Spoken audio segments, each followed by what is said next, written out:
Alright, so this is me, Manbat, and today we're reviewing the Siege Rainmaker set from Target. Now, sorry if the camera moves. Still getting used to this temporary setup. Haven't really figured out where to exactly do this at stable because really nowhere is. And yeah, so anyway, sorry if it's shaky in advance. You know, I actually might move to one location in particular. Yeah, this is Siege Rainmakers. Here's Starscream, and no, he's on top of something, so that's why everything seems a little different. But yeah, so we got Acid Storm, Ion Storm, Nova Storm. They're the Rainmakers. Now, Nova Storm and Sunstorm are often confused, but they're two different characters entirely because Sunstorm is part of the Welcoming Committee, whereas Nova Storm is part of the Rainmakers. That's the difference as far as that goes. So we'll go over basic transformation now. I'm not gonna, you know what? I'll just do the transformation from all of them. Well, with the exception of Starscream, but on camera. So yeah. But we'll go over articulation first. Note this stays in a lot better than Starscream's, so you won't have as much of a problem. You got double jointed elbows that were present with these guys, so you could just have them do single jointed or double, however you want it. Or single jointed, I think would be like that. Or double, I think would be a little bit higher. You know what I mean. These are still loosey goosey, at least on. They're not as bad as Starscream's, but they still have that problem present a little. Wrists do rotate 360 degrees, but you gotta hold this. But that was just a common thing with Starscream. Just that design doesn't really clip in or anything like that. Arms go out that far. You can go back all the way if you move the wings. Like Starscream, they can do the full splits. You get more than 90 degree bend at the knee. Legs go up that far. You can go back that far due to the kibble on his back. Head rotation, pretty good. And yeah, so I'll remove them and do each transformation individually. So we'll start with Acid Storm here. So take off his weapons. What you want to do is open this like that. Do vice versa. Oh yeah, and you want to kind of push these in using that hinge, that double jointed hinge. Forgot about that because you could do that later. You want to unpeg that and then tab this piece in right there. Boom. Now I didn't have the same issue with him as I did with Starscream with the breakage, so I'm assuming that was just, like I said in the video, my dumbass fault. But yeah, no, you can hold on. I think I have to lift the chest, but you can't push the head in all the way. So yeah, we got that together. Now we turn, rotate, tab that into place. Put in another tab. Okay.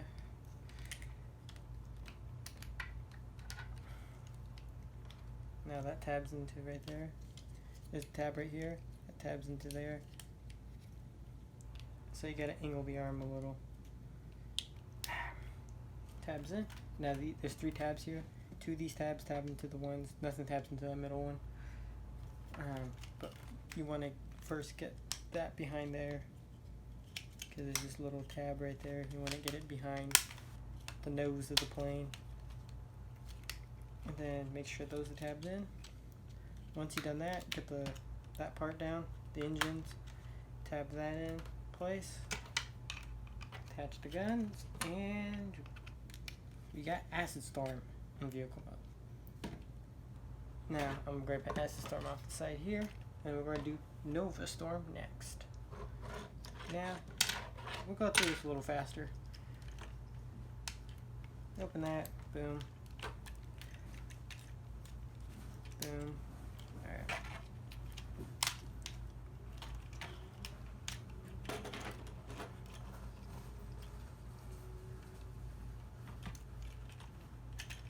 Boom. Alright. So remember, just untap this very carefully, because you don't want to put too much stress one way or another way. That is always important with the seeker mold anyways.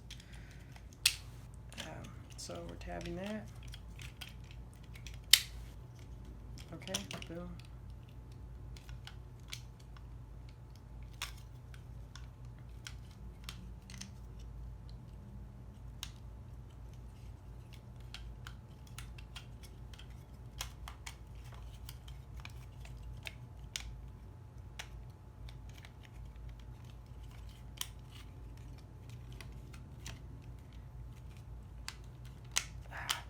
Tap that in, boom. There we go. I think I just pulled it slightly off screen, so if I did there, sorry. We got Nova Storm in jet mode. Now, last one's Ion Storm. So, we get Ion Storm transform. So, yeah, remove the guns. His staying the best. At least my copy is. These two are more looser, but they're not loose as Starscream was. So we transform.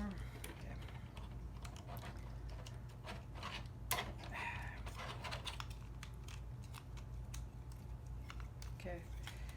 Move the backpack. Just want to flip things around. Boom. Go. Oh, if you're wondering where this tab is, there's like a little notch in the back of the head that this plate right here just tabs into. Just wanted to point that out. Okay. Do the same stuff as you did before. Legs tab into right there. There's like a little tab right there, and it tabs into his waist, the back of the waist. Kind of ingenious. I just like this transformation because it's not very Seeker-esque. Because Seekers usually follow a very similar transformation. Most Seeker toys do, in generally. Even most Jet figures kind of do the Seeker way of transforming. There's a few that don't, like the aerial bots and stuff like that. But yeah, no, generally most of them have that Seeker transformation. I'm trying to think. I think movie Starscream still has the Seeker-esque transformation. And he's not really, yeah. I think a lot of movie Jets have that Seeker-esque transformation, but anyways. And we got last but not least, Ion Storm. So we just put him right here. And there we go. We got the welcoming committee.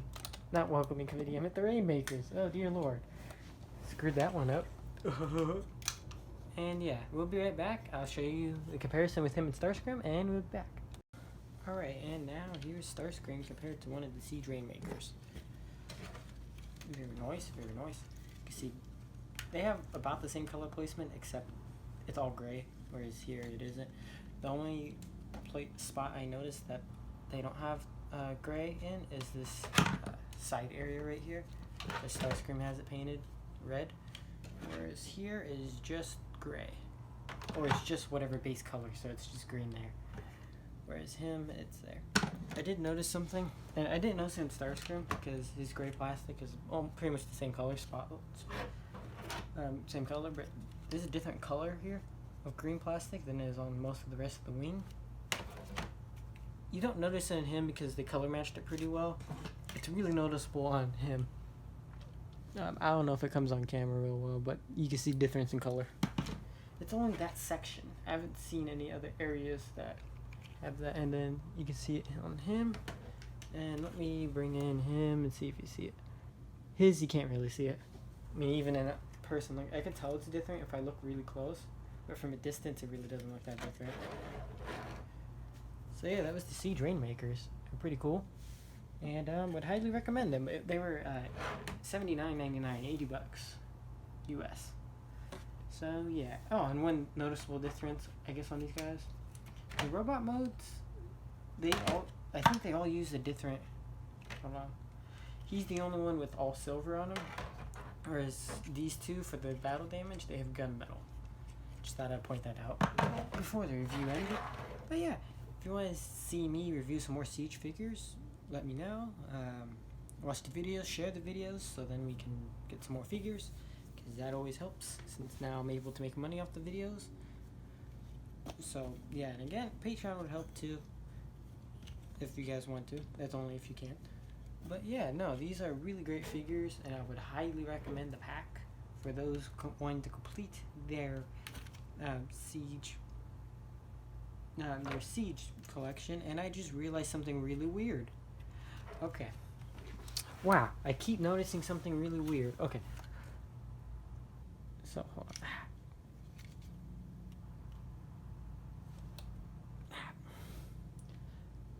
Focus. Okay. Decepticon symbol and Starscream. It's the movie design, you can tell, because the eyes are like thinner. Whereas, let me bring in Acid Storm. The eyes are thicker, like the more classic design. Just notice that. Kind of weird. I noticed Hasbro has a tendency of doing that with Decepticon symbols, using the different ones. Kind of weird that they went the movie aesthetic for Starscream. Maybe it's because these figures kind of came out close to the Bumblebee movie. I don't know. Or the Autobots did, because these guys didn't show up until like January. That's at least when I first started seeing postings. I didn't see them until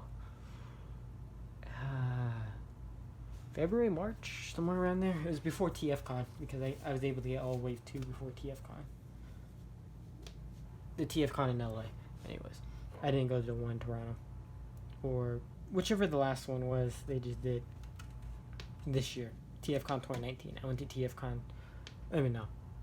No, that would have been 2019, the one I went to LA. It was the first one over in the West Coast. Anyways, yeah, no. Yeah, overall, these are pretty good figures. Would highly recommend them. If you're wanting to complete the Secret Collection, need more troops, more Season 1 guys, I would highly recommend them. If you're just a casual person, I'd say just skip on them, since these aren't like essential figures. This is more for the hardcore fans, or just Seeker fans, because I know some people who aren't hardcore Transformer fans but are Seeker fans. So yeah, I would recommend them just to build up your troops for your Decepticons anyways, whether you're hardcore or not into Transformers. But yeah, it's a fun pack. But note, they are very limited in targets right now, because everybody's trying to snatch them up and resell them. So yeah, that might be a pain in the ass to get them. But other than that, yeah, it's a great set. Highly recommend it. And without further ado, this has been me, Maverick01. Peace out.